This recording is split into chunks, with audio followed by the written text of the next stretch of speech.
Hebu tufanye hivi. Kufur padlock ni kitu rahisi kama chumvi. Iwe maskini, iwe tajiri, awe mbunge, awe pasta, unakikuta. Sasa kuna hizi nyumba zenye hazitumii kufuru. Zinatumia tu vifunguo tu kufungua na vifunguo peke yake.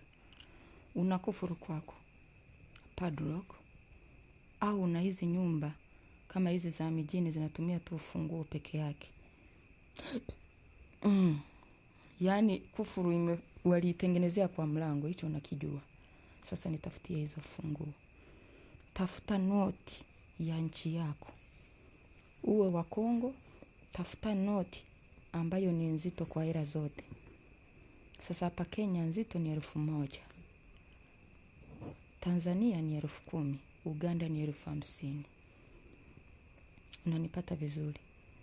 Uweka kwa maji hivyo vifunguo au hiyo padlock. Tia hizo pesa. Oga. Ukiwa unaongea useme, mimi sina ndoa. Mimi kazi haziendi mbele. Mimi siolewi. Nimepanga visa imeshindikana. Sina mwelekeo. Aliyeniroga simjui. Sijui ni wa familia, sijui ni wa wapi.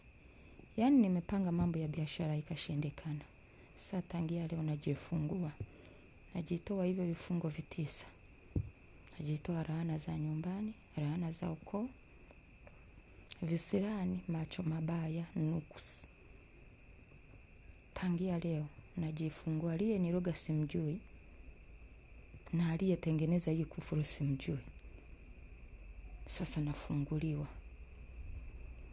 Ukimaliza, nadhani watu ambao mmekulia huko vijijini huko Shago, mlishawahi kuta junction njia panda, kuna kuwaga na kanoti kametupwa hapo.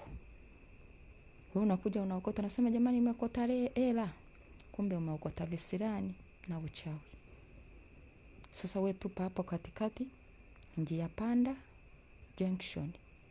Kiwa unatupa useme, na mimi kisirani siku kinunua dukani. Au sikutaka kwangu. Na mimi nilijikuta kwa hii hali.